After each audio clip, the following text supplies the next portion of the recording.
Recife, Brasil, año 1877. La humedad del trópico colgaba en el aire como un presagio, espesa, sofocante, llena de murmullos que parecían venir de las raíces mismas de la tierra. Entre las calles adoquinadas y las casas coloridas del barrio de Santo Antonio, una casona imponente destacaba como una joya silenciosa, la mansión de la familia Nogueira.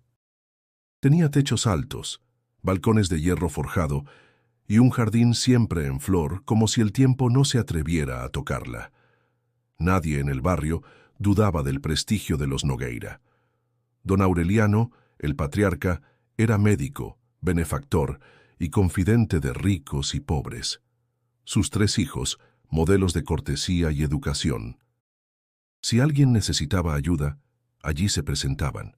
Una sopa caliente, un lugar para dormir, un remedio gratuito.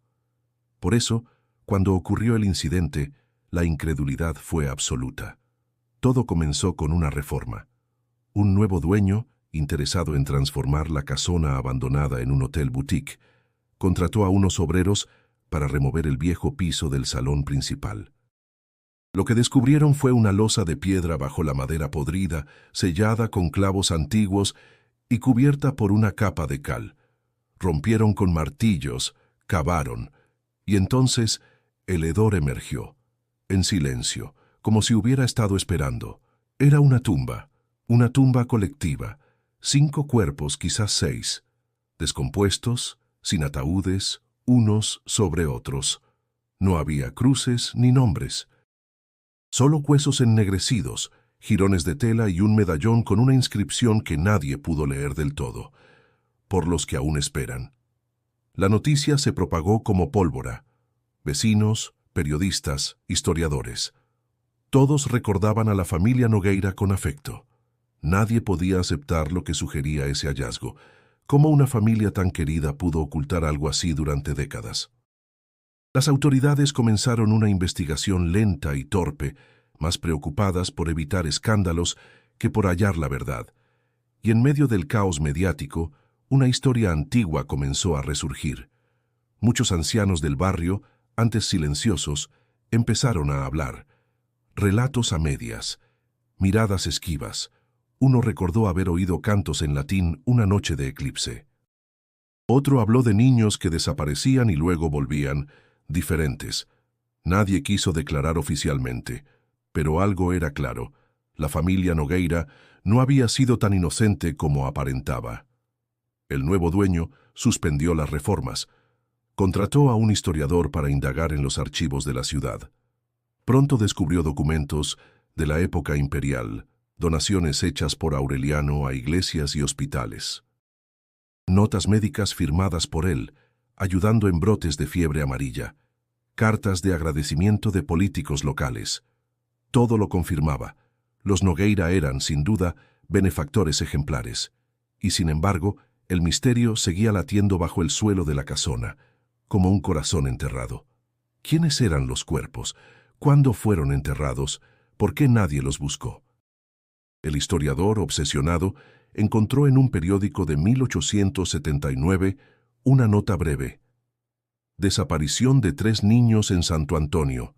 Padres suplican ayuda. Policía no encuentra pistas.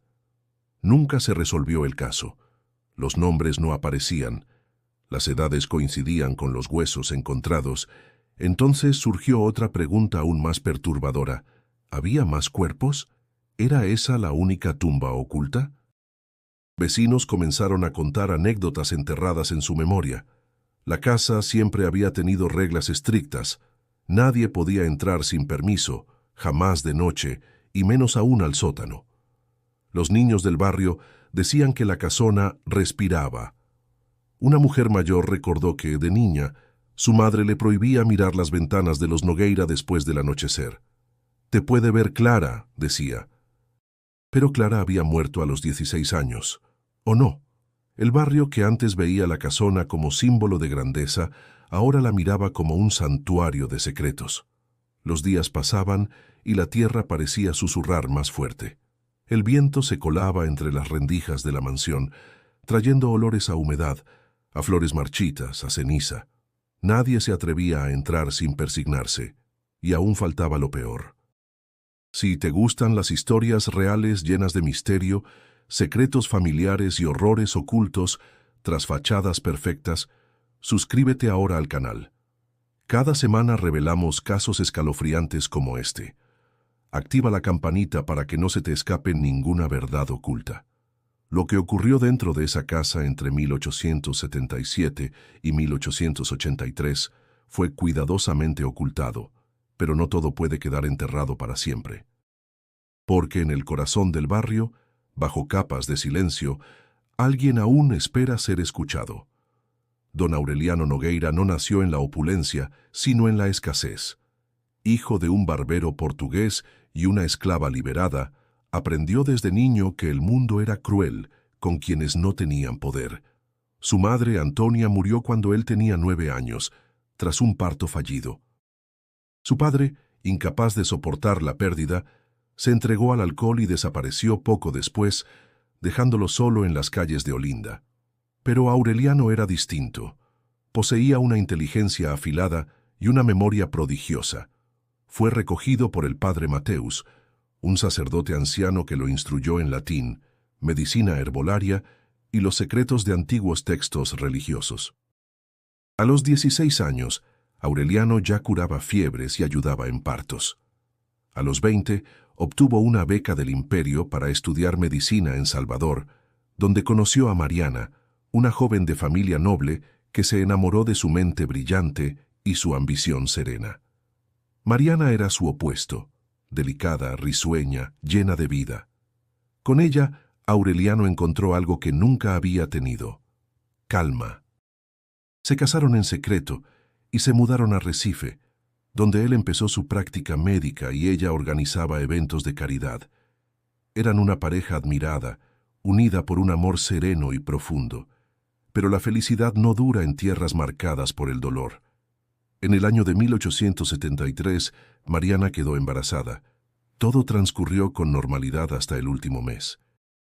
Durante una noche de tormenta, mientras el río Capibaribe crecía y las campanas del convento resonaban por los vientos, Mariana comenzó a sangrar. Aureliano hizo todo lo posible, pero el parto fue largo y cruel.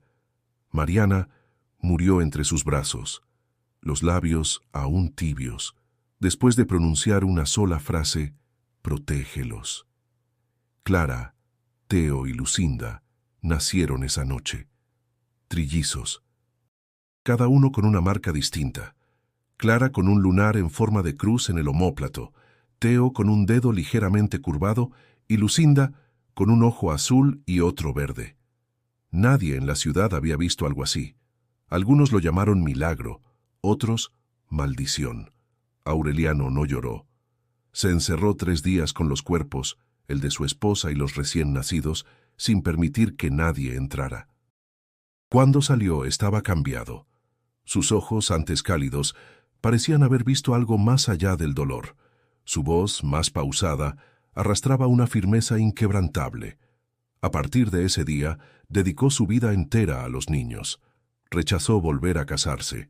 Contrató a las mejores institutrices. Los educó en casa bajo una disciplina rigurosa. Les enseñó múltiples idiomas, ciencias, música y filosofía.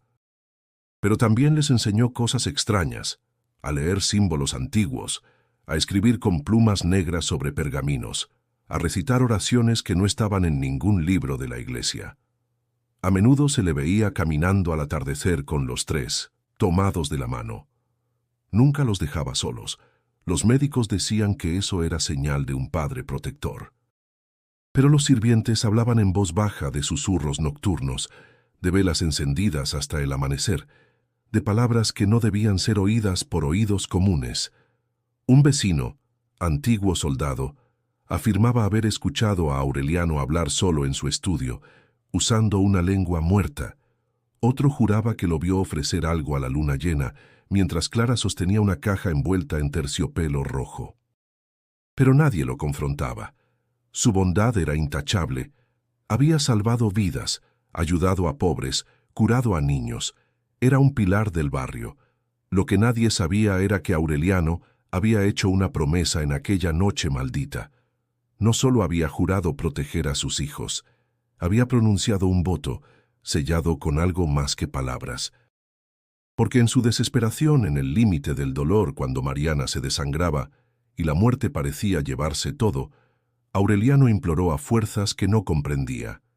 Y éstas respondieron. Lo que pidió fue simple: vida para sus hijos. Lo que entregó a cambio aún no está del todo claro, pero desde entonces cada decisión que tomó, cada acción, cada silencio, estuvo marcada por ese pacto silencioso. Sus hijos crecieron sanos, brillantes y extrañamente sincronizados. Clara hablaba poco, pero parecía saber siempre lo que los demás pensaban. Teo no mostraba emociones, pero resolvía problemas complejos con una frialdad asombrosa. Lucinda tenía una voz que hipnotizaba. Todos los que los conocían los describían como perfectos. Pero la perfección a veces oculta grietas profundas.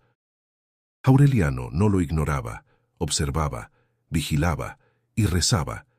Cada noche, al pie del altar que había construido en su estudio, pedía tiempo. Solo eso, un poco más de tiempo antes de que el precio verdadero fuera reclamado, porque lo que nace bajo un eclipse nunca regresa igual. Clara, Teo y Lucinda crecieron dentro de los muros de la casona Nogueira como si fueran flores cultivadas en cristal. Desde fuera todo parecía impecable: educación refinada, modales exquisitos, inteligencia brillante.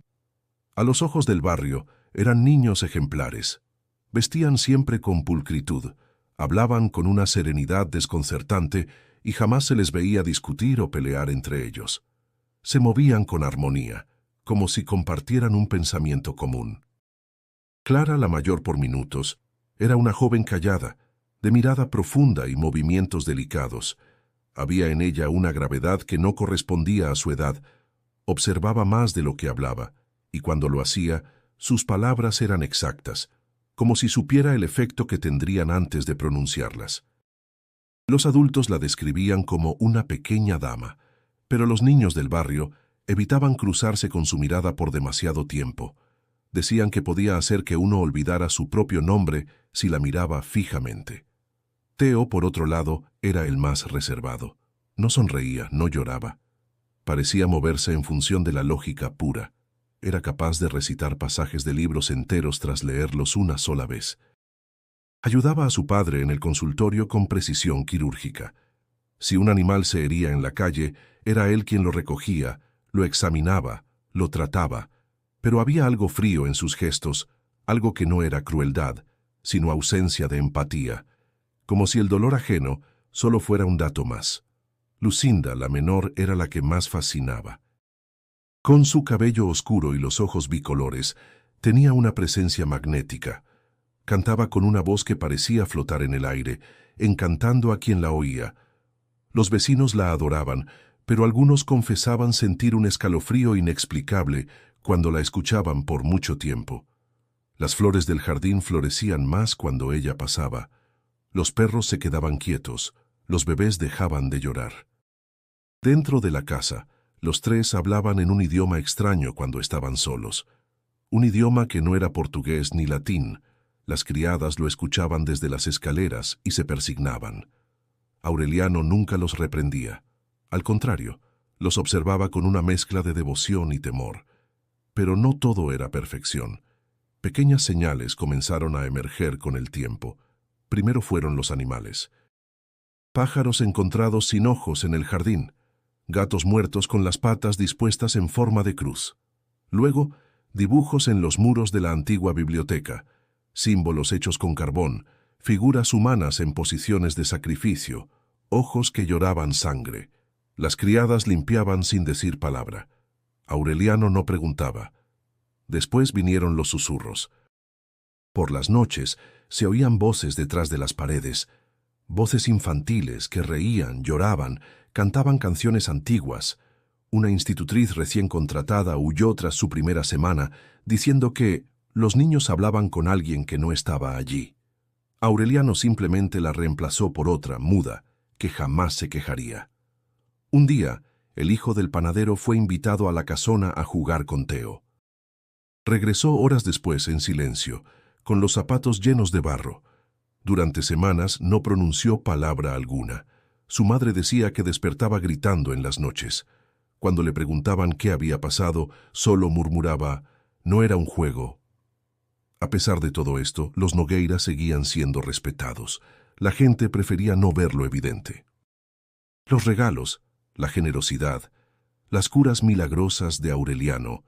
Era más fácil aceptar lo que se ofrecía que cuestionar lo que se ocultaba.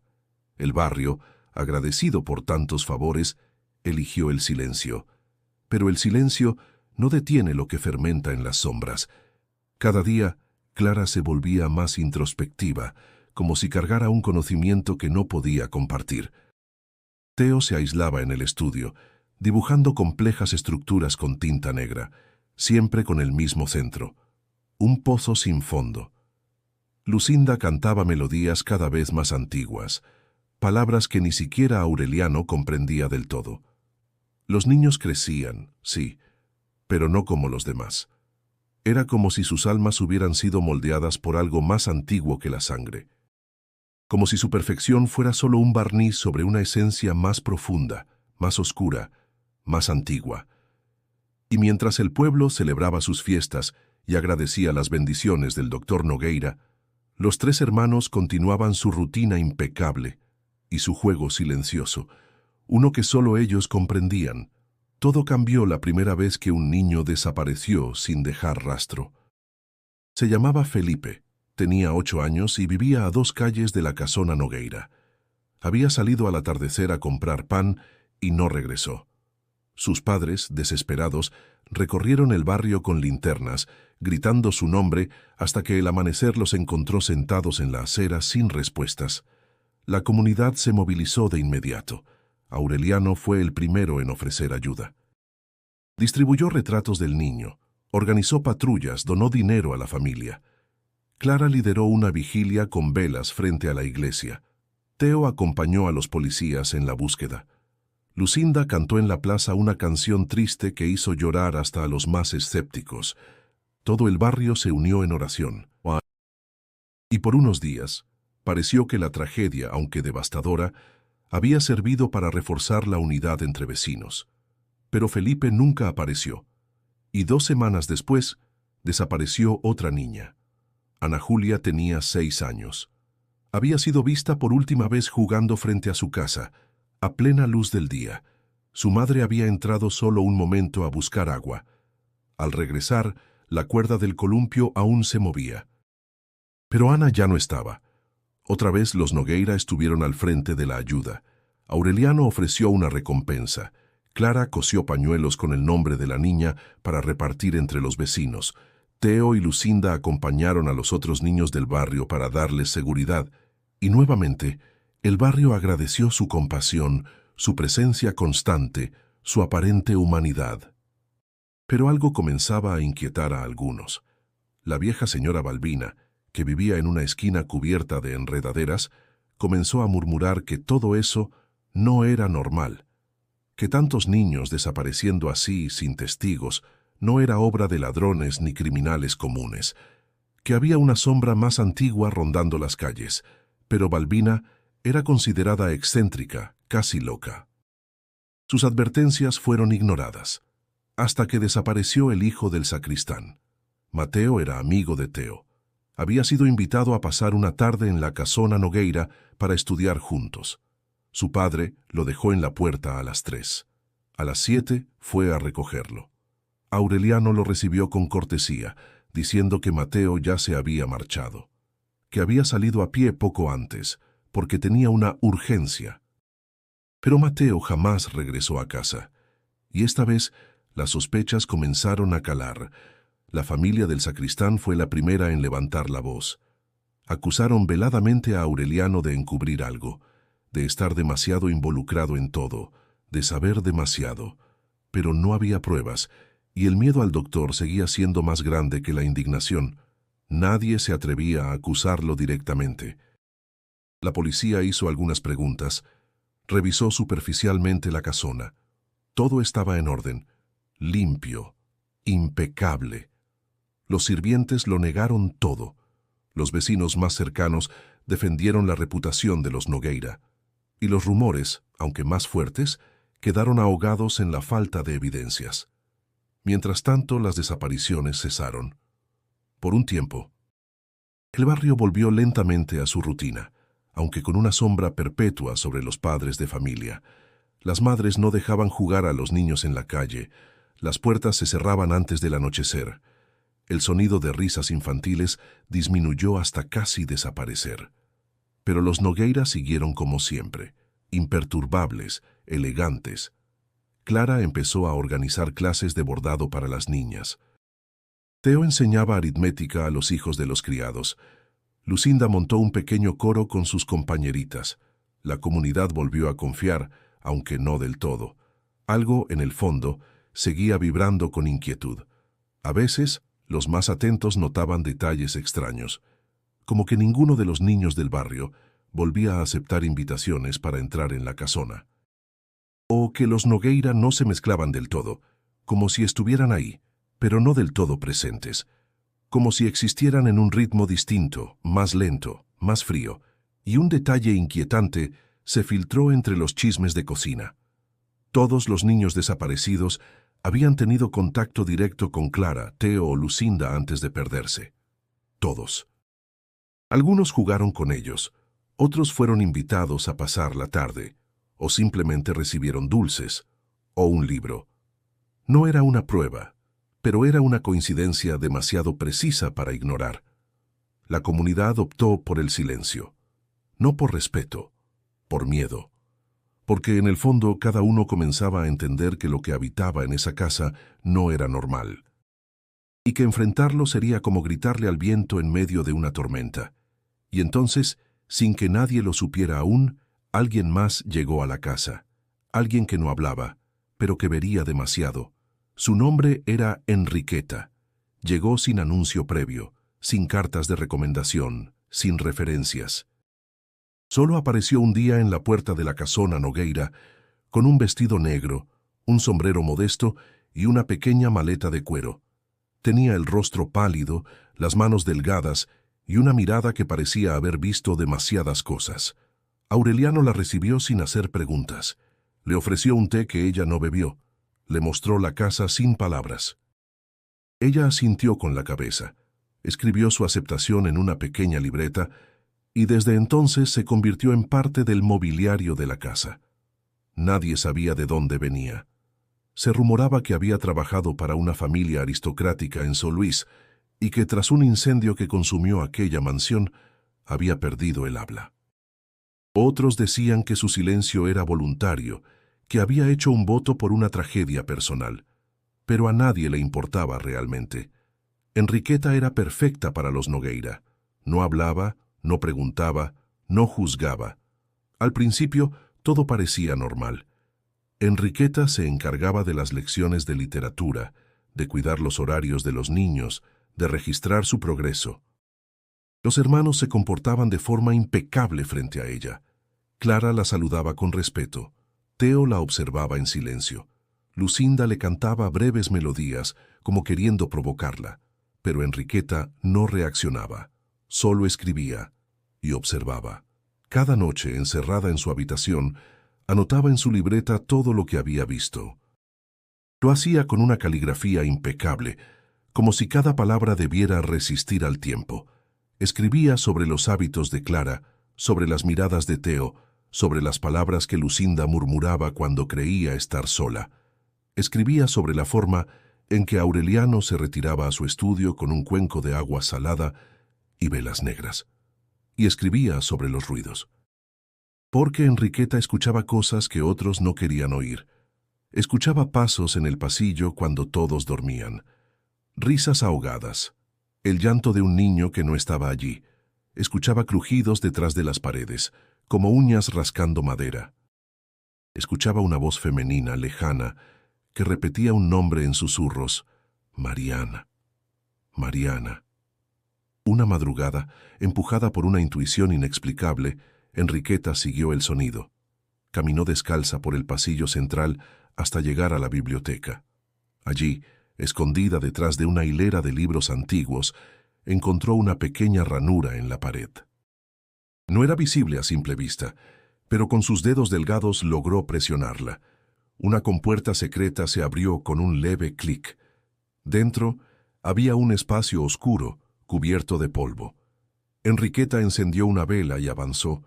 El pasadizo la llevó a una habitación oculta, pequeña, húmeda, con paredes cubiertas de símbolos que no conocía. En el centro, sobre un pedestal de piedra, reposaba un libro. Estaba envuelto en cuero rojo, con letras grabadas en una lengua que parecía latín, pero no lo era del todo. Y junto al libro, un diario. El diario estaba firmado por Mariana Nogueira. Enriqueta lo abrió con manos temblorosas. Las páginas estaban amarillentas, cubiertas de tinta desvanecida. Pero el contenido era claro. Mariana hablaba de sueños inquietantes durante su embarazo, de voces que la llamaban desde el pozo del jardín, de una figura encapuchada que se le aparecía en los reflejos del agua, de un trato que Aureliano había hecho la noche de su parto cuando creyó que todo estaba perdido.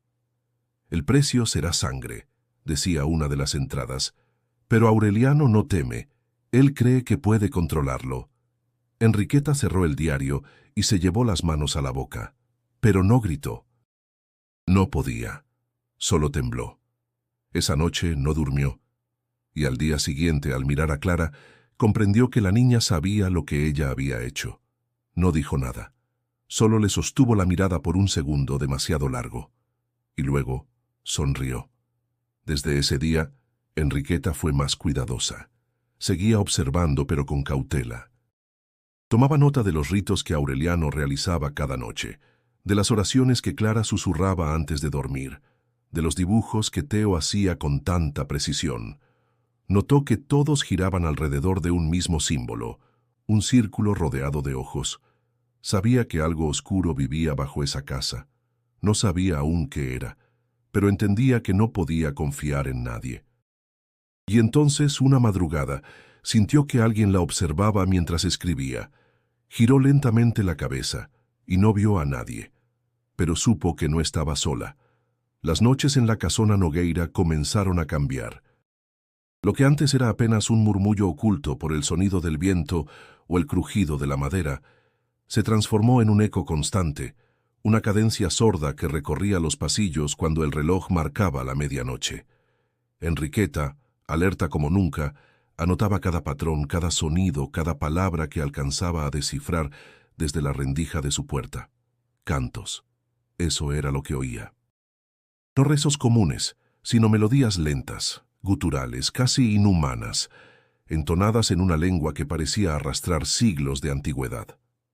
Algunas noches eran coros, otras solo una voz, profunda, grave, que comenzaba en el sótano y ascendía por las paredes, como si buscara abrirse paso hasta el techo. Aureliano no dormía. Enriqueta lo sabía. Lo veía caminar descalzo por el pasillo central con una túnica negra, una vela en la mano y los ojos entornados. Cada paso lo acercaba al sótano, y cuando llegaba, el silencio lo tragaba por horas. Nadie bajaba con él. Nadie lo seguía. Al amanecer, regresaba con el rostro pálido, las manos manchadas de algo que no siempre era tinta. Una noche, empujada por el pánico o la necesidad de entender, Enriqueta salió de su cuarto. Caminó descalza hasta el segundo nivel. Se escondió detrás de una columna que daba vista directa al vestíbulo. Desde allí, lo vio con claridad. Aureliano abría la puerta del sótano con una llave de hierro. A su lado, Clara sostenía un cuenco humeante. Lucinda portaba una campana de bronce, y Teo llevaba un pequeño cofre cubierto con un paño negro. Ninguno hablaba. Bajaron en fila, y la puerta se cerró tras ellos. Enriqueta no durmió esa noche, ni la siguiente. Durante semanas las madrugadas se poblaron de cánticos. A veces duraban minutos, otras horas. Un día al amanecer, Enriqueta encontró en el suelo del pasillo un rastro de ceniza dibujando símbolos circulares que desaparecían al tocarlos. Alguien los había trazado con precisión. No eran ornamentos, eran invocaciones. Comenzó a temer que algo o alguien respondiera a esos llamados. En el bosque detrás de la casona, los árboles parecían inclinarse de forma distinta, como si observaran, como si escucharan también. Enriqueta, llevada por una mezcla de valentía y desesperación, se internó entre los troncos una mañana. Lo hizo siguiendo un rastro de cintas rojas, amarradas en ramas. Caminó en línea recta hasta llegar a un claro oculto por lianas y helechos. Allí encontró piedras dispuestas en círculo, marcadas con los mismos símbolos del pasillo. En el centro, un montículo de tierra fresca y una muñeca, sin ojos. Volvió a la casa temblando, y esa noche escuchó la voz por primera vez. No era un canto, era una palabra repetida. Mine, mine, mine. Enriqueta se tapó los oídos, pero la palabra se coló por debajo de la piel. A la mañana siguiente, al pasar por el comedor, vio a Clara escribiendo algo en un papel. La niña la miró de reojo y deslizó el mensaje bajo un libro antes de levantarse. Enriqueta, una vez sola, se acercó y lo sacó. Decía solo una frase: «Ella aún está abajo». El corazón de Enriqueta retumbó. Sabía que no debía leer más. Sabía que debía irse. Pero algo más fuerte que su miedo la empujaba a quedarse, a entender, a ver el fondo del abismo. Y entonces empezó a observar los ojos de los hermanos con más detenimiento. Clara ya no parpadeaba cuando pensaba. Teo murmuraba números en voz baja durante horas, como si los contara a alguien. Lucinda hablaba sola en el jardín, pero siempre con la cabeza inclinada hacia el suelo, como si escuchara una respuesta. No parecían actuar, no fingían, era su naturaleza. Y Aureliano, él parecía desvanecerse. Cada día más delgado, más pálido, más ausente, solo se animaba durante la noche, solo encontraba fuerza en el sótano. Una madrugada, Enriqueta se acercó a la puerta de la bodega. Estaba cerrada, pero desde adentro oyó una carcajada infantil. No era de Lucinda, ni de Clara. Era una risa desconocida, aguda, vieja y joven al mismo tiempo. La carcajada se mezcló con el sonido de una campana, y luego el silencio absoluto. Enriqueta retrocedió. Su cuerpo entero temblaba. Sabía que algo había despertado ahí abajo, algo que no debía ser nombrado, algo que los Nogueira alimentaban, protegían y quizás temían. Lo que ocurría en esa casa cada noche ya no era un secreto, era una advertencia. La lluvia comenzó sin aviso una tarde cualquiera. Era fina al principio, pero pronto se convirtió en un aguacero furioso que transformó las calles de Recife en ríos turbulentos. El río Capibaribe rugía, desbordado, y el agua buscaba caminos subterráneos, filtrándose por grietas, empujando secretos hacia la superficie. Fue entonces cuando ocurrió. En el patio trasero de la casona Nogueira, donde el césped siempre estaba perfecto, un tramo del terreno cedió de golpe. El barro se abrió como una herida. Los jardineros gritaban, señalando la grieta profunda que revelaba piedras antiguas, mohosas, colocadas con una precisión que no parecía humana. En el centro de ese socavón emergía la boca de un pozo. No era un pozo común. La abertura estaba sellada con tapas de madera podrida y cruces oxidadas clavadas en círculo. Alrededor, marcas talladas a mano se dibujaban en los bordes de las piedras. Una cruz invertida, un ojo abierto, una espiral que giraba hacia adentro. Cuando uno de los trabajadores intentó levantar la tapa, Aureliano apareció de inmediato. «Nadie toque eso», ordenó con una voz que no admitía discusión. Envió a todos a casa por el resto del día. Luego, con la ayuda de Teo, cubrió el pozo con una lona gruesa y ordenó reforzar los cimientos con tierra seca y tablas de roble. Aseguró que aquello era un antiguo pozo de agua sellado hacía décadas, que contenía gases peligrosos y que no debía abrirse bajo ninguna circunstancia. Pero no todos creyeron en su explicación. Don Miguel, un vecino veterano que había servido como capataz durante la construcción de varias casas del barrio, se acercó con el ceño fruncido. Recordaba haber trabajado en esa propiedad cuando era joven. Sabía que no existía ningún pozo en ese lugar, al menos no uno hecho por manos obreras. Ese pozo no es parte de los planos, dijo, mientras señalaba las escrituras de la casa. Aureliano, con su amabilidad habitual, le ofreció café y una explicación sobre errores antiguos en la documentación. Miguel se marchó confundido, pero no convencido. Durante la noche, los vecinos más cercanos al terreno afirmaron haber sentido una vibración extraña en el suelo, como si algo se moviera debajo de la tierra mojada. Algunos oyeron golpes sordos, otros hablaron de un zumbido constante, como un canto bajo, pero nadie se atrevió a investigar. La lluvia seguía cayendo, y la oscuridad parecía más densa de lo normal. Enriqueta observó todo desde la ventana de su habitación. Anotaba sin cesar, dibujando los símbolos del pozo, registrando la reacción de Aureliano, el silencio tenso de los niños, el modo en que Clara se arrodilló junto al agujero antes de que lo taparan, como si rezara. Algo en su postura recordaba una súplica. Al día siguiente, Aureliano colocó sobre el pozo una estatua de San Miguel Arcángel, como si quisiera contener algo. Pero la expresión del santo, tallada en piedra blanca, parecía más vigilante que protectora, como si él también temiera aquello que estaba debajo, y el rumor comenzó a crecer. El pozo despertó las lenguas dormidas del barrio. Los ancianos recordaron historias antiguas, de cuando el terreno era parte de un convento abandonado tras una epidemia de locura. Otros hablaron de una capilla destruida por incendios misteriosos. Una mujer jura que su bisabuela había sido criada por monjas que susurraban sobre un portal bajo la tierra donde la sangre se hacía eterna. Pero nadie podía probar nada, y el prestigio de los Nogueira seguía siendo un escudo difícil de atravesar, aunque ahora una pequeña chispa de duda comenzaba a extenderse. Enriqueta aprovechó el caos para explorar el jardín con más libertad. Una madrugada caminó hasta el borde del terreno, donde la tierra se unía con el bosque. Allí encontró, parcialmente enterrada, una piedra con una inscripción idéntica a las del pozo. Limpió con sus manos la superficie cubierta de barro y musgo. Allí estaban las mismas formas: el ojo, la cruz invertida, el espiral. No eran símbolos religiosos, eran otra cosa. Esa noche los ritos en la casa fueron más largos, las voces más fuertes. Lucinda entonaba palabras imposibles de reproducir con la garganta humana. Clara no dormía. Teo dibujaba compulsivamente. Y Aureliano, él caminaba en círculos alrededor del pozo tapado como si no supiera si lo había encerrado o liberado.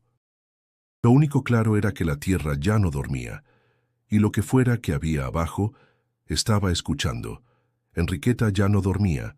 Su cuerpo estaba delgado, sus ojeras marcadas, pero su mente funcionaba con una precisión despiadada.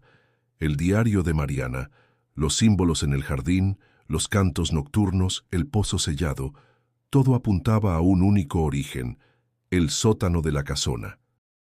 Era el único lugar que jamás había podido explorar. Siempre cerrado, siempre vigilado, siempre cargado de un silencio denso.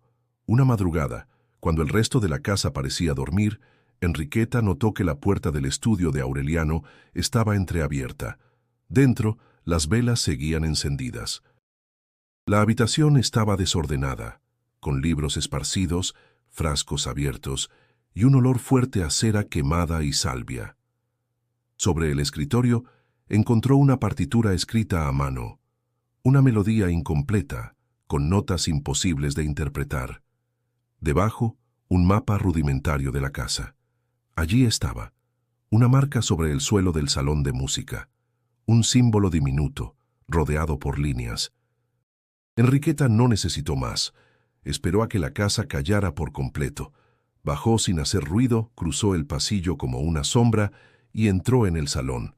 Todo estaba en orden, salvo por una leve diferencia en el sonido del suelo bajo el piano. Golpeó con el pie. Hueco. Retiró lentamente la alfombra. Una trampilla de hierro, vieja, cubierta de polvo. Sin pensarlo dos veces, abrió. El aire que emergió era denso, húmedo, con un vaho dulzón a carne y encierro. Bajó por una escalera estrecha de piedra, envuelta en oscuridad. Llevaba una vela. El descenso parecía eterno, y cuando sus pies tocaron el suelo, supo que había entrado en otro mundo. El sótano no era una bodega común, era un recinto construido con intención, paredes talladas con símbolos, altares hechos de piedra, con marcas de sangre seca, estanterías con frascos que contenían cosas que no quería identificar, y en el centro, una estructura circular similar a un pozo, pero más ancho, sin tapa, vacío, pero vivo. De él salía un frío que no venía de la tierra. Avanzó lentamente, iluminando con la vela. En una de las esquinas encontró lo impensable, un montón de huesos humanos apilados ordenadamente, algunos pequeños, muy pequeños, con ropas infantiles aún adheridas a ellos. Había muñecas rotas, zapatos, cintas para el cabello. Enriqueta se llevó una mano a la boca. No podía gritar, pero su cuerpo gritaba por dentro. Entonces oyó pasos, no desde arriba, desde dentro de las paredes. Corrió hacia la escalera, pero algo le hizo detenerse. Un susurro. No en portugués, ni en español. Era como si la piedra misma hablara. La vela parpadeó. Un viento helado la apagó. Enriqueta, temblando, se apoyó en la pared. Algo respiraba ahí abajo, algo que la sentía, que sabía que ella estaba allí. Tanteando en la oscuridad, llegó a un rincón cubierto por una manta. La retiró con manos trémulas. Era un espejo antiguo, tallado, con bordes de bronce, pero el reflejo no era el suyo. En el vidrio vio la figura de Clara, observándola, inmóvil, con los ojos completamente negros. Luego, el rostro se deformó. Sonrió y desapareció. Enriqueta retrocedió y cayó al suelo. El suelo estaba tibio. Una voz, suave como un suspiro, le dijo al oído: «Tú no eres de aquí». Entonces, el sonido de pasos reales. La trampilla se abrió arriba. Luz. Clara. «Sube», dijo sin emoción. «Ya has visto suficiente por hoy». Enriqueta obedeció. No por miedo, por una intuición profunda de que desobedecer significaría desaparecer. Al volver a su cuarto, escribió sin parar, dibujo tras dibujo, esquema tras esquema. Escribió todo lo que vio, todo lo que sintió. Lo metió en un sobre y lo escondió dentro de una tabla suelta del piso. Sabía que los días estaban contados. Los secretos de la casa no eran solo recuerdos enterrados, eran cuerpos, ritos, pactos y algo más, algo que aún no se mostraba por completo, pero que respiraba bajo la tierra, alimentado por cada oración torcida, por cada niño perdido, por cada silencio guardado. Y Enriqueta ahora lo sabía. El sótano no era solo el lugar donde se ocultaban horrores, era el corazón de la casa. Y la tía. Nadie lo vio salir. Era madrugada cuando un hombre sin techo que dormía junto al río escuchó un quejido ahogado entre la niebla. Al principio pensó que era un animal herido, pero entonces de entre los arbustos emergió una figura diminuta, temblorosa, empapada de barro y sangre seca. Era un niño. Descalzo, los ojos abiertos en terror absoluto. No hablaba, no lloraba, solo señalaba hacia el barrio alto, hacia donde se alzaba, imponente, la silueta de la casona Nogueira. El vagabundo, acostumbrado a las visiones del delirio, no dudó esta vez. Cubrió al niño con su manta y caminó hasta la comisaría del centro. Golpeó la puerta hasta que lo atendieron. El oficial de guardia, al ver al niño, despertó a su superior. En cuestión de horas, la noticia ya se había filtrado. Un niño en estado de shock había aparecido en las orillas del Capibaribe, con señales de haber sido mantenido en encierro prolongado. El médico forense determinó que tenía signos de desnutrición, moretones antiguos y cicatrices recientes en muñecas y tobillos. Nadie sabía su nombre, nadie lo reclamaba, y él no hablaba. Pero cuando le mostraron un dibujo de la casona Nogueira, sus manos comenzaron a temblar. Luego se orinó encima. La policía no podía ignorarlo más. 2 patrullas llegaron a la mansión esa misma tarde. Aureliano los recibió con cordialidad, vestido con su túnica habitual, las manos limpias, la sonrisa serena. Les ofreció té, como siempre. Escuchó la acusación con calma. Dijo no saber nada de ningún niño desaparecido. Mostró los dormitorios, la cocina, la biblioteca, todo ordenado, todo impecable. Los oficiales pidieron revisar el sótano. «Es solo una bodega con frascos médicos antiguos», respondió Aureliano. «Pueden revisarla si así lo desean, pero les advierto que hay productos químicos que podrían ser peligrosos». Bajaron. Revisaron. Nada. Ni huesos, ni sangre, ni símbolos. Solo estanterías, tarros con formol, una mesa metálica cubierta con una lona. Nada que pudiera probar nada. «¿Y el pozo del jardín?», preguntó uno de los oficiales. «Sellado desde hace décadas», dijo Aureliano. «Está protegido por una imagen de San Miguel. Es una reliquia de la familia, nada más». Clara apareció en la puerta. Saludó con cortesía. Detrás de ella Teo y Lucinda miraban en silencio. Ninguno mostró sorpresa. Ninguno preguntó por qué estaba la policía. Sus rostros eran máscaras de porcelana. Uno de los agentes, joven, con el rostro tenso, bajó la voz. «Doctor Nogueira, si está ocultando algo, cualquier cosa, y ahora es el momento de hablar». Aureliano lo miró a los ojos. «No tengo nada que ocultar, oficial. Mi familia ha servido a esta comunidad por más de 20 años. Lo único que ocultamos aquí son recuerdos dolorosos». El oficial dudó. Pero sin pruebas, sin nombres, sin permiso judicial, no podían hacer más. Salieron de la casa con el mismo silencio con el que habían entrado. Aureliano los despidió en la puerta con una sonrisa. Esa noche, el niño rescatado fue trasladado a un hospital. Una enfermera dijo que lo encontró arañando las paredes, llorando sin hacer ruido. Cuando le ofreció comida, solo repitió una palabra. «Debajo». Los médicos intentaron sedarlo. No funcionó. A la mañana siguiente, el niño desapareció del hospital sin dejar rastro. La ventana estaba abierta, y en la sábana de su cama, alguien o algo había dibujado una espiral con sangre. El caso se cerró como inconcluso. El vagabundo que lo encontró días después fue hallado muerto en una zanja. Nadie investigó, pero algo había cambiado. La gente del barrio ya no hablaba, solo murmuraba. Cruzaban la calle cuando veían pasar a los Nogueira. Dejaron de pedir ayuda médica, dejaron de mirar hacia la casa. Sabían, en lo profundo de su memoria colectiva, que algo oscuro habitaba allí. Algo que no respetaba leyes ni explicaciones. Y Enriqueta, ella comenzó a preparar su salida. Guardaba los papeles en sobres sellados. Escribía cartas que no enviaba. Miraba por la ventana cada noche, esperando ver al niño. No por esperanza, sino por certeza. Porque en el fondo sabía que él había sido llevado de vuelta. Nadie escapaba de la casa. No por mucho tiempo. Enriqueta sabía que no podía quedarse mucho más tiempo. Cada noche, los cantos eran más intensos.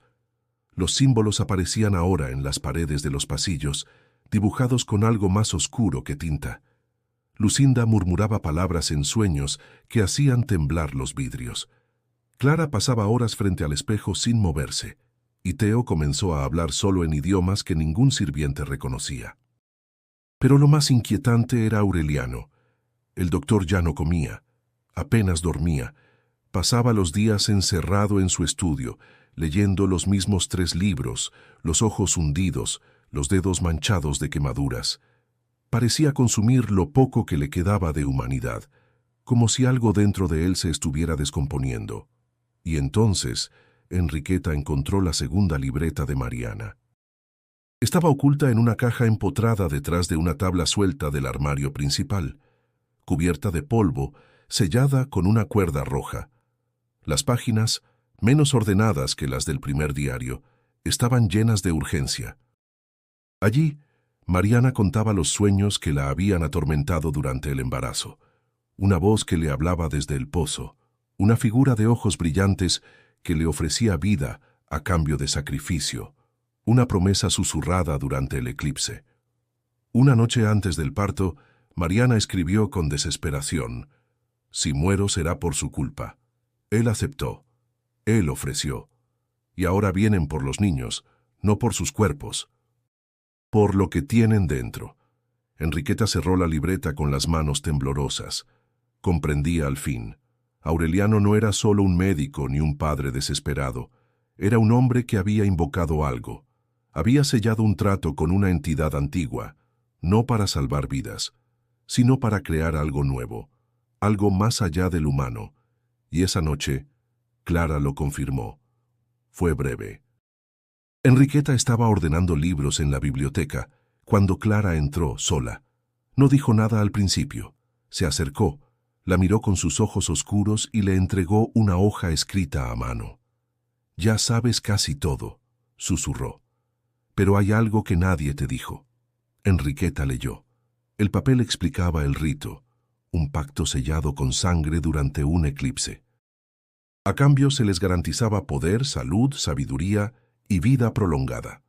A cambio, el linaje debía alimentar a la entidad cada 7 años, con ofrendas puras, inocentes, vivos, siempre en múltiplos de 3. La familia había cumplido el pacto desde 1873, y el próximo eclipse estaba cerca. Enriqueta levantó la vista. Clara ya no estaba. Corrió a su cuarto. Sacó todos sus escritos, los puso en una caja. No pensaba quedarse para presenciar lo que vendría, pero antes de salir, escuchó una conversación entre Aureliano y Teo desde el corredor. «No todos están listos», dijo el niño. «No importa, el tiempo es exacto», respondió el padre. «Ella se irá», añadió Teo. Aureliano guardó silencio un momento. «Si lo hace, sabrá lo suficiente para que no la escuchen jamás». Esa noche, Enriqueta no durmió. Se sentó frente a la ventana, mirando el cielo. Una niebla espesa cubría la luna. Las estrellas estaban quietas, y en el aire flotaba un olor metálico, como si alguien acabara de desenvainar una daga. Al amanecer escribió una última carta. No sabía si alguien la leería. No sabía si saldría viva. Pero alguien, en algún momento, tendría que saber, porque el mal que habitaba esa casa no era de este mundo, era antiguo, era paciente, y estaba hambriento. El aire estaba inmóvil, ni una hoja se movía, ni un perro ladraba. La ciudad parecía suspendida, como si aguardara la llegada de algo inminente. El cielo, antes claro, se fue tiñendo de gris, de un azul ceniciento que no correspondía a la hora ni a la estación. Y entonces comenzaron los tambores. No venían de fuera. Nadie los oía en el barrio, solo en la casona. Enriqueta lo sintió primero como un latido en el pecho, luego en las paredes, en el suelo, en sus dientes. Un ritmo profundo, como si el corazón de la tierra latiera con furia contenida.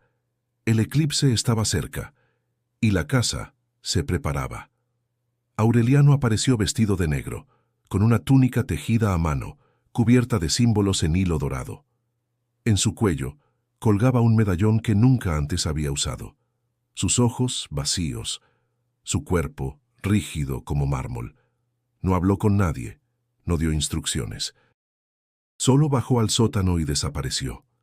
Clara, Teo y Lucinda se vistieron en silencio, ropas blancas, puras, sin adornos. Caminaban descalzos, cada uno sosteniendo un objeto. Clara, una campana. Teo, un cuchillo ceremonial envuelto en lino rojo. Lucinda, un libro abierto por la mitad, con palabras que parecía recitar en voz baja. El eclipse comenzó. El sol, devorado lentamente por la luna, se volvió un aro ardiente en el cielo. La luz se apagó. Los pájaros enmudecieron. La ciudad entera se quedó en sombras, pero solo la casona parecía entender lo que significaba. Los 3 hermanos descendieron al sótano, donde los esperaban los altares. Las velas encendidas proyectaban sombras que no coincidían con sus cuerpos. Las paredes latían. El círculo ritual estaba dibujado con precisión matemática. Todo estaba listo, pero algo salió mal. Teo, al llegar al borde del círculo, se detuvo. Miró el cuchillo en sus manos, luego a sus hermanas, luego a su padre. Apretó los labios, retrocedió. «No lo haré», dijo en voz baja. Clara se giró lentamente. «Tienes que hacerlo», Ya no. No puedo seguir. Esto no está bien. Aureliano no gritó. Solo caminó hasta él y lo tomó por el brazo. Hijo, hicimos un juramento. Yo no juré nada. Ustedes lo hicieron. Yo solo era un niño. Esto no me pertenece. El silencio que siguió fue más pesado que cualquier palabra. Lucinda comenzó a llorar. Un llanto seco, sin lágrimas. Clara bajó la campana. El ritual se detenía. Aureliano soltó a Teo, pero no con rabia, con resignación. Luego miró el pozo abierto. Algo se movía dentro. Entonces el equilibrio se romperá. Teo se volvió hacia la escalera. Subió sin mirar atrás. Clara no lo siguió. Ella cerró los ojos. Murmuró algo en esa lengua antigua, y el círculo comenzó a brillar. El ritual había empezado, con o sin Teo. Enriqueta, escondida tras una columna de piedra, observaba todo. Sabía que ese era el momento. Que si no hacía algo ahora, no habría más tiempo. Corrió hacia el ala este, donde sabía que se guardaban los frascos de alcohol. Los derramó sobre telas viejas, armó una antorcha improvisada y, sin pensar más, bajó al sótano por la escalera trasera. Al llegar, el calor era insoportable. Las paredes vibraban, las velas titilaban como si supieran que la muerte respiraba cerca. Encendió la antorcha y lanzó la llama al altar central. El fuego tomó de inmediato. Las figuras talladas en la piedra comenzaron a arder con un chillido agudo, como si la piedra llorara. Clara abrió los ojos, aulló. Lucinda gritó una palabra incomprensible y el círculo se apagó. El pozo expulsó una nube negra y Aureliano cayó de rodillas. «¿Qué has hecho?», gritó, no a Enriqueta, sino al vacío. El fuego se expandía, las vigas crujían, la casa entera temblaba, y en ese instante, con el eclipse aún total, algo emergió del pozo. No tenía forma definida. Era humo, sombra, lamento, un ser hecho de odio y promesa incumplida. «¡Corre!», gritó Enriqueta, por primera vez en años. La voz que no había usado desde su tragedia estalló como un trueno. Y corrió. Las llamas se expandieron como si la casa hubiera estado esperando arder. Enriqueta subió por la escalera envuelta en humo, sintiendo que cada paso era una lucha contra una fuerza que no quería dejarla salir. El fuego lamía las paredes, devoraba los retratos, consumía los símbolos. Un rugido subterráneo sacudía los cimientos. Y desde el pozo abierto, un chillido ascendente desgarraba el aire como un lamento milenario. En el sótano, la figura negra emergida del abismo flotaba sobre el círculo. No tenía rostro ni forma, pero su presencia pesaba. No era humo, era voluntad, era deuda. Aureliano se mantenía de pie a duras penas. Su túnica ardía por los bordes, pero no se movía. Observaba al ser como quien observa a un hijo deformado, con resignación, con culpa, con amor. «No puedo darte lo que pediste», murmuró. «Ellos no están listos». La sombra se agitó, el aire se volvió espeso y una lengua de fuego se elevó desde el pozo, rodeándolo. Aureliano no gritó, no huyó, dio un paso al frente y desapareció en medio del humo. Clara, de rodillas, mantenía los ojos cerrados. Su cabello ardía lentamente, pero no parecía sentir dolor. Recitaba las últimas líneas del libro de Lucinda, que yacía abierto junto al altar, palabras que ya no tenían eco, como si el vínculo se hubiera roto, como si el ritual hubiera sido abortado justo antes de su clímax. Lucinda, en cambio, estaba de pie junto al pozo, con los brazos extendidos. La luz del fuego iluminaba sus ojos desiguales, donde se reflejaban llamas que no provenían de la tierra. Parecía en trance. Sonreía. «Él está voltando», susurró en portugués. Fue entonces cuando la estructura del techo crujió. Enriqueta alcanzó el salón principal. Las vigas caían. El humo era tan denso que no podía ver a más de 1 metro. Corrió hacia la puerta, tropezó, se levantó. La entrada estaba cubierta por una estantería caída. Con fuerza, la empujó hasta abrir espacio para deslizarse. Al salir, Cayó al suelo mojado, con la respiración cortada. Desde el jardín vio la casona en llamas. Vecinos comenzaron a aparecer. Gritos, baldes de agua. Nadie sabía qué había pasado. Algunos intentaron entrar, pero el calor los repelía. Las ventanas estallaban una tras otra. La estatua de San Miguel cayó de su pedestal y se partió en dos, y en medio del caos un sonido se elevó por encima del fuego. Una risa, aguda, de niña, Lucinda, y luego silencio. El techo colapsó, toda la casa tembló, una última exhalación ardiente se elevó hacia el cielo ennegrecido por el eclipse, como si la mansión exhalara su alma. Las llamas se tornaron azules por un instante, luego blancas. Y finalmente se extinguieron. Solo quedaron brasas, madera carbonizada y humo. Los cuerpos no aparecieron, ni el de Aureliano, ni el de Clara, ni el de Lucinda. De Teo nada se supo. Los vecinos dijeron que lo habían visto correr hacia el bosque antes de que comenzara el incendio. Otros aseguraban haberlo visto salir por una puerta lateral, pero nadie pudo confirmarlo. Enriqueta, cubierta de hollín, fue llevada por los vecinos al convento más cercano. No hablaba, no reaccionaba. Solo apretaba una pequeña caja de madera contra su pecho. Nadie supo qué contenía. Días después, cuando finalmente se recuperó, se había ido. Desapareció sin dejar rastro, pero antes de irse, entregó una carta a la Madre Superiora. Una carta que contenía páginas, símbolos, mapas y una advertencia. No fue un incendio, escribía, fue una purga, pero no destruyó todo, solo lo ocultó. El corazón de la casa sigue latiendo, y nadie supo a qué se refería. La casona Nogueira fue declarada pérdida total. El terreno quedó baldío, sellado por decreto municipal. Los vecinos evitaban siquiera mirar en esa dirección. Los niños no jugaban cerca. Nadie quiso construir allí. Con el tiempo, las malas hierbas cubrieron lo que alguna vez fue un jardín perfecto. Pero a veces, al caer la noche, algunos juraban oír una campana en la distancia y una voz infantil cantando en un idioma que nadie recordaba. Los días posteriores al incendio estuvieron cargados de un silencio espeso. La ciudad seguía su ritmo, pero el barrio de Santo Antonio parecía detenido en una especie de duelo sin palabras. La casona Nogueira, reducida a cenizas y escombros, seguía echando humo días después, como si algo aún ardiera bajo tierra. Fue un grupo de obreros municipales quien descubrió los cuerpos. Habían sido enviados para cercar la propiedad, evitar que curiosos o saqueadores ingresaran al terreno. Pero al remover parte de los escombros, notaron una grieta en la tierra. Cavaron sin muchas expectativas. A medio metro de profundidad, la pala golpeó algo duro.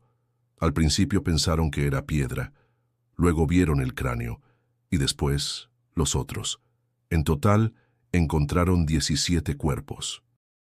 Algunos completos, otros fragmentados, superpuestos, entrelazados como raíces. No estaban en ataúdes, ni envueltos, ni protegidos, solo enterrados como basura bajo el suelo que había sostenido la perfección de una familia respetada. El informe policial fue ambiguo. Declararon que los restos probablemente correspondían a víctimas de alguna antigua tragedia familiar, pero sin confirmar identidades. Se habló de epidemias antiguas, de entierros informales del siglo XIX. Nadie quiso ahondar más. No había denuncias formales ni registros claros. Las autoridades sellaron la investigación con discreción, pero la gente del barrio sabían quiénes eran. Los vecinos más antiguos recordaban los rostros de algunos desaparecidos, el lunar de una niña, el lazo de pelo de otra, la ropa de un niño que jugaba con su perro en la esquina y nunca volvió. Uno por uno, los nombres empezaron a surgir en susurros. Felipe, Ana Julia, Mateo, Juana, Davi, Lucio, los nombres que habían dejado de pronunciarse por miedo, por vergüenza, por pactos silenciosos de no saber.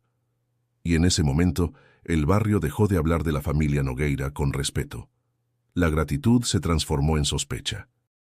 El recuerdo se volvió rechazo. Nadie volvió a encender velas frente al terreno. Nadie rezó por sus almas, porque sabían que no había almas que redimir. Enriqueta, ya lejos, recibió la noticia en una posada de Minas Gerais, donde se hacía pasar por una profesora retirada. Al leer los titulares no lloró. Solo abrió su maleta, sacó el cuaderno que había salvado del incendio y añadió una página más. 17. Confirmados. Aún faltan. Luego quemó el recorte del periódico. Sabía que no podía volver. Sabía que aún era observada, pero también sabía que, por fin, había hecho algo irreversible, algo que ya no se podía enterrar. Días después, una joven del barrio que caminaba junto al terreno observó algo curioso. Entre la maleza que empezaba a crecer entre los restos calcinados, había brotado una flor blanca, pequeña, solitaria. Al acercarse, notó que no era una flor común. Tenía 5 pétalos y en el centro una espiral natural formada por sus nervaduras. La arrancó. Y debajo encontró una pequeña caja metálica casi oxidada por completo. La abrió. Dentro había un mechón de cabello trenzado con una cinta negra y un papel doblado. Solo decía Clara. La joven dejó la caja en el mismo lugar y se alejó. Esa noche no pudo dormir. Soñó con una niña de cabello largo, parada junto a su cama. Y un susurro que le decía, no fue suficiente. En los días que siguieron, otros visitantes se acercaron al terreno, algunos por curiosidad, otros por morbo, unos pocos con intenciones más oscuras. Se hablaba en voz baja de quienes acampaban cerca y amanecían sin recuerdos, de sonidos que venían del subsuelo, de niños que aseguraban ver luces bajo la tierra. El barrio pidió a la alcaldía tapar todo con concreto, pero los documentos se extraviaron, los fondos no llegaron, y el terreno quedó abandonado como un hueco en la memoria colectiva. Enriqueta, en sus últimos escritos, dejó una advertencia clara. El fuego purificó la superficie, pero la raíz sigue intacta. Lo que fue sembrado no murió, solo espera. Y cada vez que alguien pronuncia su nombre, despierta un poco más. Nadie supo de ella después, pero en los archivos olvidados del convento donde se refugió, quedó guardado un sobre con su letra. Dentro, un mapa del barrio, una lista de nombres y un símbolo dibujado a mano, el mismo que estaba tallado en el pozo. El mismo que apareció meses después en la pared de un colegio recién inaugurado a solo 2 cuadras de donde todo comenzó.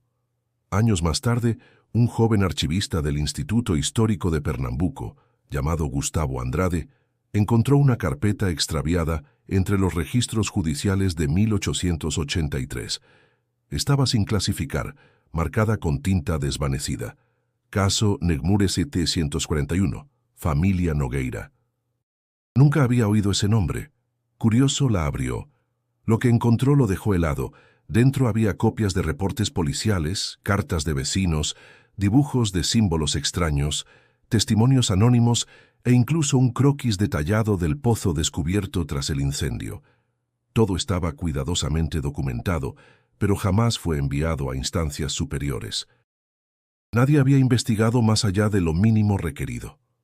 Lo más desconcertante era un informe médico firmado por un tal doctor Aires, quien aseguraba que varios cuerpos encontrados en el terreno presentaban cortes quirúrgicos antiguos, marcas en forma de espiral sobre los huesos y señales de haber sido enterrados en posiciones rituales. Sin embargo, en la conclusión del documento, el mismo doctor declaraba: no se halló evidencia de criminalidad contemporánea. Se recomienda cerrar el caso por razones de estabilidad comunitaria. Gustavo, obsesionado, indagó más. Consultó hemerotecas, entrevistó descendientes de los vecinos de la época, buscó menciones en crónicas locales. La mayoría lo miraba con recelo o directamente se negaba a hablar. Un anciano, bisnieto de un testigo del incendio, aceptó compartir lo que su abuelo le había dicho antes de morir. Mi abuelo decía que lo que pasó en esa casa no fue cosa de hombres, que esa familia no curaba sino que alimentaba algo. Hay que cuando el fuego se llevó la casona, Lo único que logró fue liberar un fragmento de lo que guardaban. Cuando Gustavo intentó publicar un artículo con sus hallazgos, fue bloqueado por la propia institución. Le dijeron que no era apropiado reabrir leyendas urbanas sin valor histórico comprobable, pero él sabía que no era leyenda. Al final, frustrado, guardó todo en una caja de seguridad junto con una carta escrita a mano. Si estás leyendo esto, es porque lo encontraste. No lo ignores. Lo que ocurrió en 1877 fue real y no terminó. Mientras tanto, en el barrio de Santo Antonio, el terreno de la antigua casona Nogueira permanecía abandonado, rodeado de alambrado, cubierto de maleza, lleno de grafitis. Algunos decían que escuchaban voces y pasaban de noche, otros aseguraban ver sombras entre las ruinas.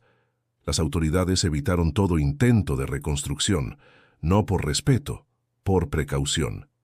El nuevo informe urbanístico de la ciudad clasificó el lote como zona de alto riesgo estructural, basándose en supuestas fallas geológicas. Un tecnicismo conveniente para sellar lo que todos preferían olvidar. Pero no todos lo olvidaron. Cada tanto aparecía una cruz improvisada en la reja, velas encendidas, muñecos de trapo, o, más inquietante aún, dibujos de ojos tallados en piedra, idénticos a los encontrados en los diarios de Enriqueta. El tiempo pasó. Los vecinos más antiguos murieron o se mudaron. Las nuevas generaciones sabían poco, pero entre las historias que aún se contaban a los niños, había una que persistía. Si alguna vez oyes una campana mientras duermes, no abras los ojos. Si ves a una niña con un lazo negro, no la sigas. Y si sueñas con un pozo, despierta de inmediato. Nadie sabía de dónde venían esas advertencias, pero todos las repetían. Una noche, una trabajadora social que vivía a 3 cuadras del antiguo terreno oyó un golpeteo en su puerta. Eran las 3 de la madrugada. Abrió con miedo. No había nadie, solo un sobre colocado cuidadosamente sobre el felpudo. Dentro había una hoja amarillenta escrita a mano. Decía: Clara nunca se fue. La mujer entregó el sobre a la policía. Se abrió una investigación informal. No se encontró nada. El caso fue archivado. Al día siguiente, un niño del barrio fue reportado como desaparecido. La madre, desesperada, dijo que había soñado con un pasillo de piedra y una voz que le decía: 1 por cada ciclo, y el ciclo empieza de nuevo. Los agentes no encontraron pistas, solo una nota clavada en la puerta con un clavo oxidado, un dibujo en espiral y una fecha próxima. El ciclo quizás nunca se cerró, o tal vez nunca fue un ciclo, sino una raíz viva y profundamente enterrada. El terreno había permanecido baldío por más de un siglo, olvidado, clausurado, ignorado por la historia oficial. Los mapas urbanos apenas lo mencionaban y los planos catastrales lo tachaban como espacio no edificable, hasta que un extranjero lo compró. Se llamaba Peter Halvorsen, un antropólogo noruego recién jubilado, que había llegado a Recife fascinado por historias antiguas del siglo XIX.